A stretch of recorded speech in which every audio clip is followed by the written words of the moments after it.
Alright guys, so I've replaced the plugs, replaced the coils. I'm still getting misfire cylinder 1 on this 2.2 Chevy S10. This is a 97, so if you have anything newer than a 97, this is not going to be the way you do it. But we're going to go ahead and change the fuel injectors. If you're 94, 5, 6, 7, your intake will look like this. Anything newer, 98 to 03, 04, whatever it was, it's going to look different. So this is only going to work for you guys with 94, 5, 6, and 7.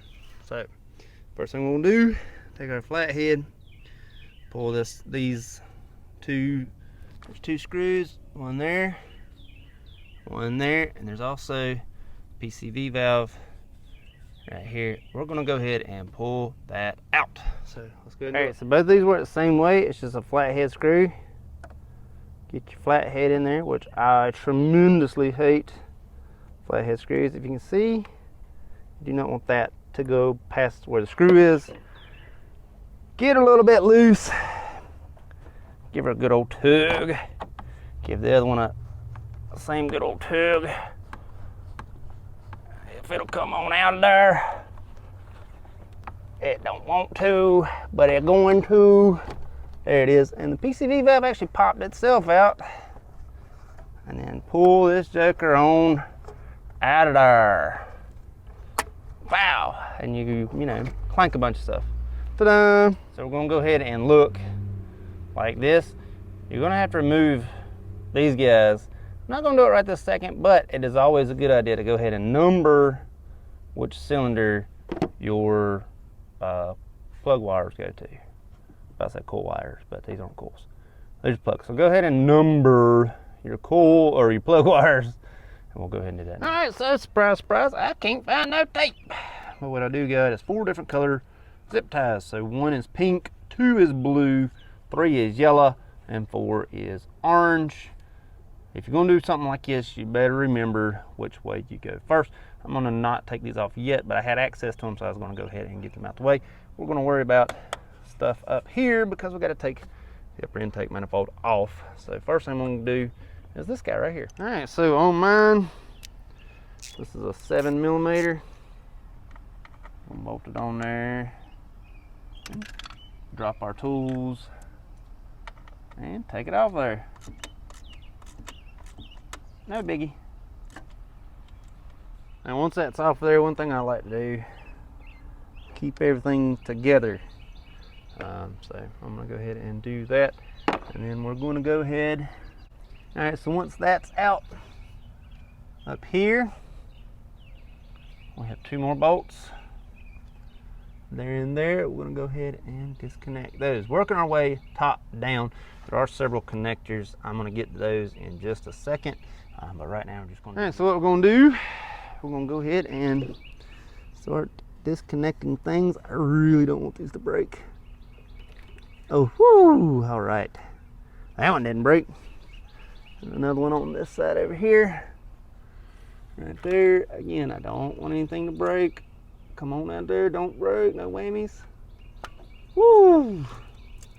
Got these 2 out of the way. 1 right there.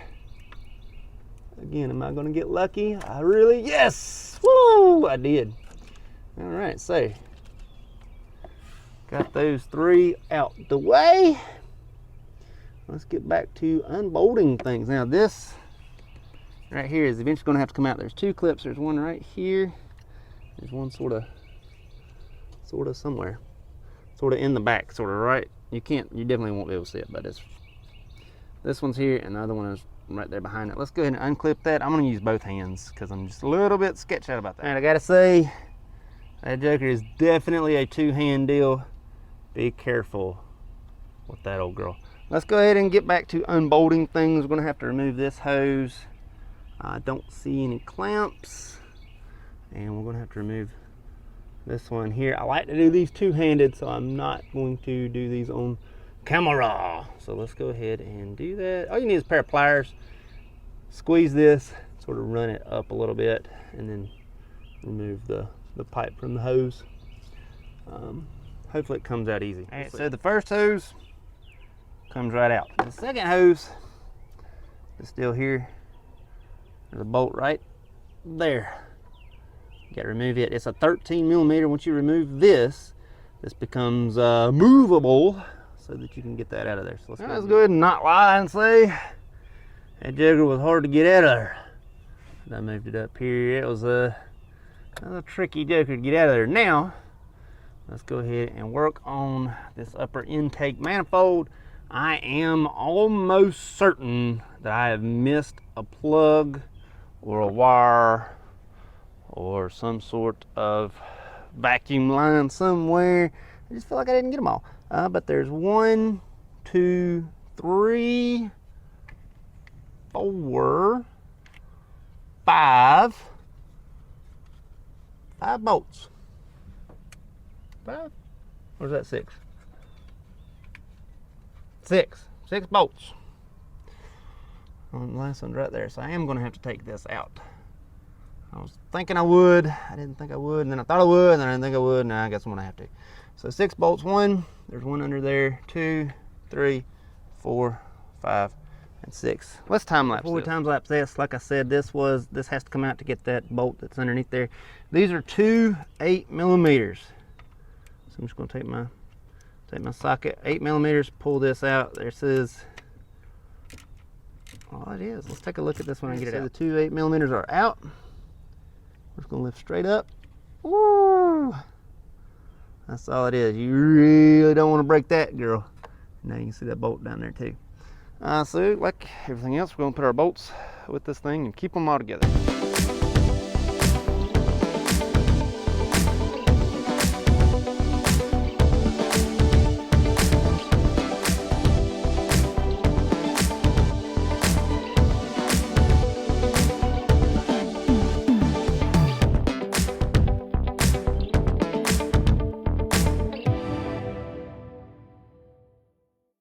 Alright, so now that all the bolts and nuts are out, there are actually 2 nuts. That one is actually a nut. It looks like that, and it's a 13 millimeter. Both the nuts are 13 millimeters. And the second one is right there. That's a 13 millimeter as well. Everything else is a 10 millimeter. It appears everything is disconnected. I've sort of shook things around and put my hands on things and looked around. It is now time for the dreaded, and I am worrisome, removal of the upper intake. So it's on there pretty good, so you're gonna have to sort of whop it with something, but don't whop it with anything hard. You don't want to dent this. You don't want to do anything like that. You just sort of tap it. Something a little bit heavier than my hand. I unfortunately don't have a rubber mallet, so what I'm gonna do is I'm gonna take some shop towels, put them right there, and just sort of taparoo with a whammer, just sort of pop right there, and hopefully everything comes up and I don't have to struggle real hard. I really don't like to use hammers, but that's sort of where I'm at. This is also the clearest shot. I'm also going to use, like I said, shop towel, so I'm gonna do my best to record that. Okay, genuinely concerned about this. I really don't like doing it, but oh, I heard a pop. And I thought I did. Uh-oh. Oh, I think that's cruise control. Oh, let's try again.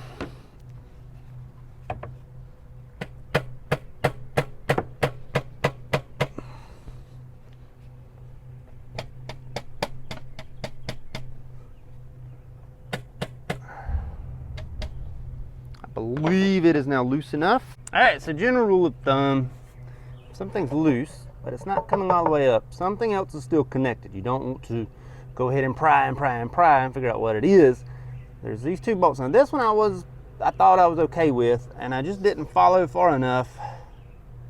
Got to take this guy out right here. It is also a 13 millimeter. Once this is all the way off of here, which I might be able to do this all one-handed, we are going to be able to take this terrifying upper intake manifold off. I know some people are probably worried about it and scared of it. It's really not too bad. But yep, there it goes. It's coming up. I'm gonna move it Yeah, I'm gonna need both hands. I've got to get around the AC lines.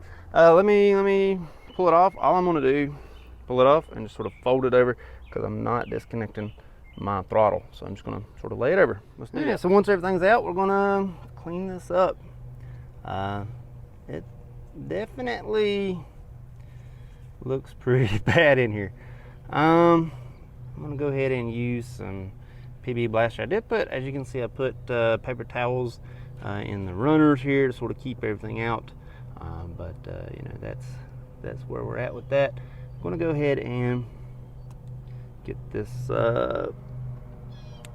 bracket that holds the fuel rail out. Looks like a couple torque spits. So let's get that out.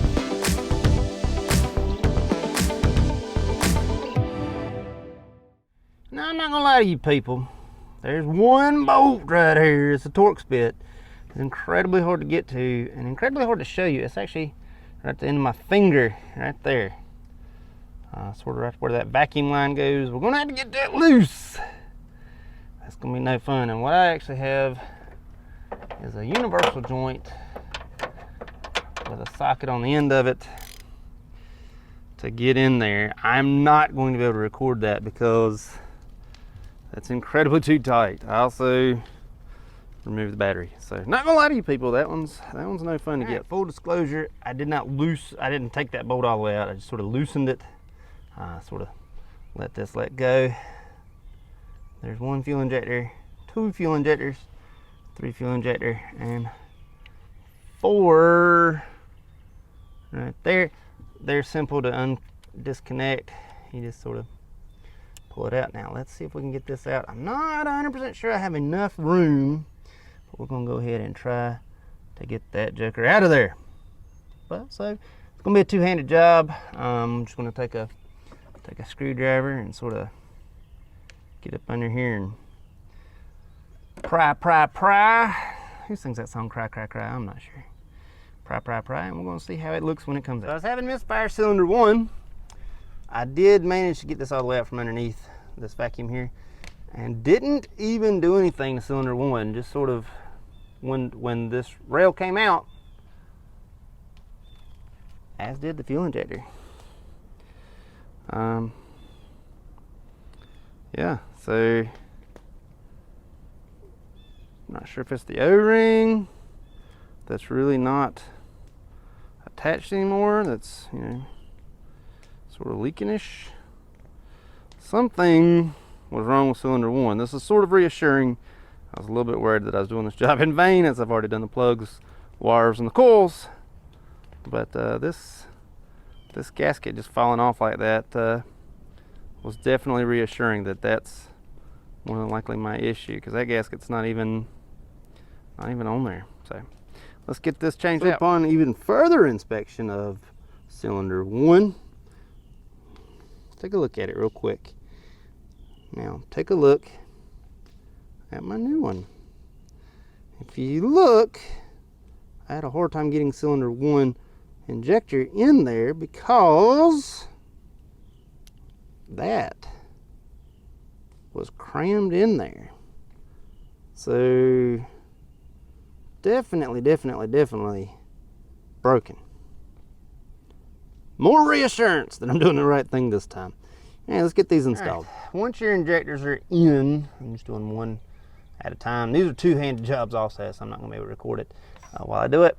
Go ahead and get it all the way in.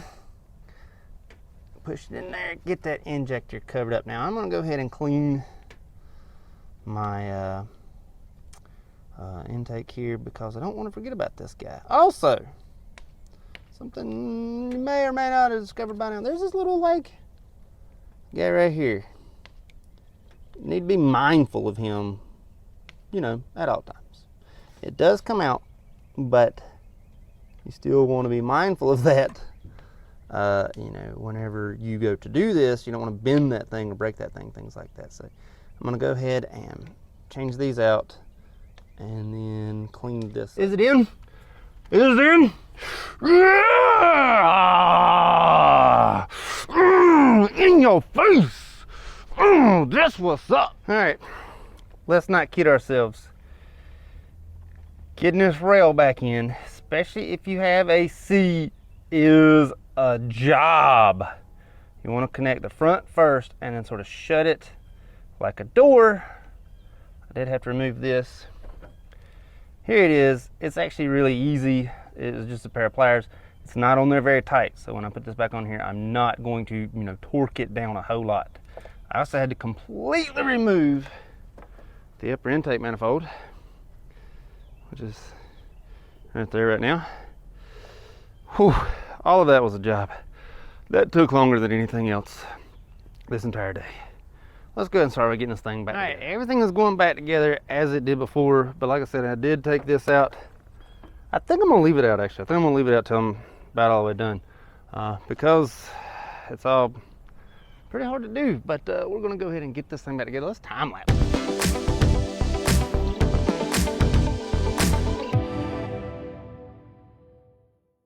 All right, I feel it was time to stop and explain the gasket situation. See the red things here? We'll put them on the top. Now this gasket, unlike the, doesn't fit that way. Unlike the valve covers on the other S10, what you may or may not have seen, these are straight, or up and down.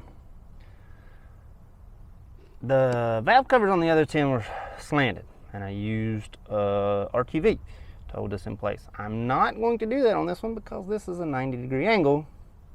I'm however going to have to sort of work the bolts in to get it in. Remember, there are two of these guys. One's in the back and one is right there, sort of first one on the right.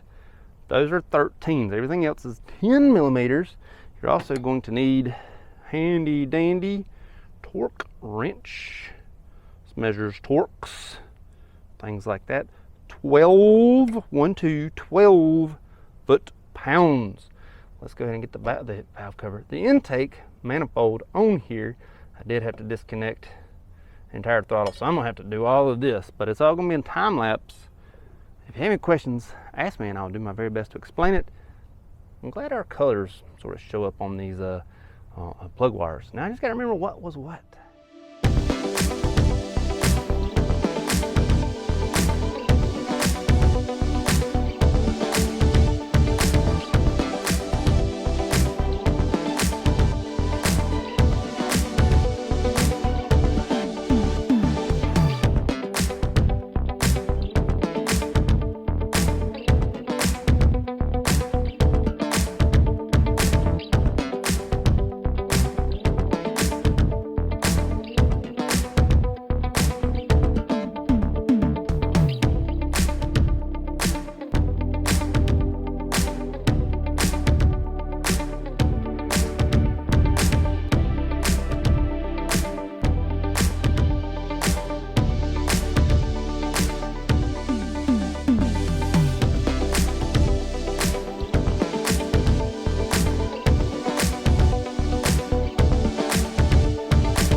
Alright guys, so you might have missed the last little bit. The camera died.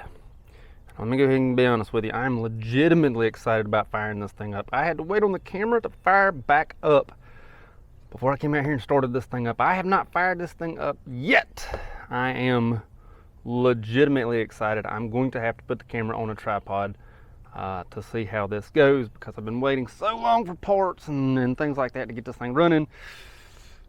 Let's see if we get this started up. I'm gonna have to put it on a tripod because I'm liable to do some sort of crazy celebration when we fire this thing up. So let's get this thing started. All right, guys, legitimately excited about this. First start. Let's see how it goes. Here we go. That didn't go to plan.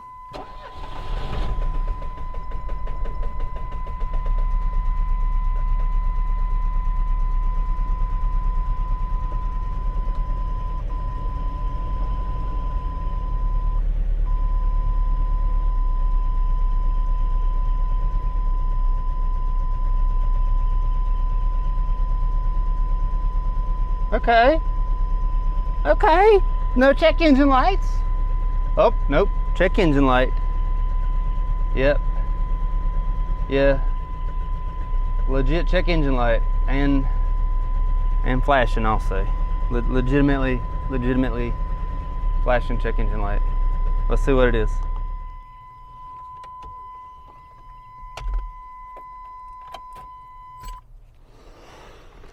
Well, we didn't fix the old S10 here, and I'm slightly disappointed, to be quite honest with you. I should have done more diagnostic tests before I did the fuel injector, such as compression tests, which is actually coming next. But I thought for sure when that plug was black that I had a bad fuel injector. I was hoping it was a bad coil, but I thought for sure it was a bad fuel injector. It wasn't, but we're gonna move on from this and try something else. If you have one of these and you need to do fuel injectors on it, that's how you do it. Hope it helps. Thank you much.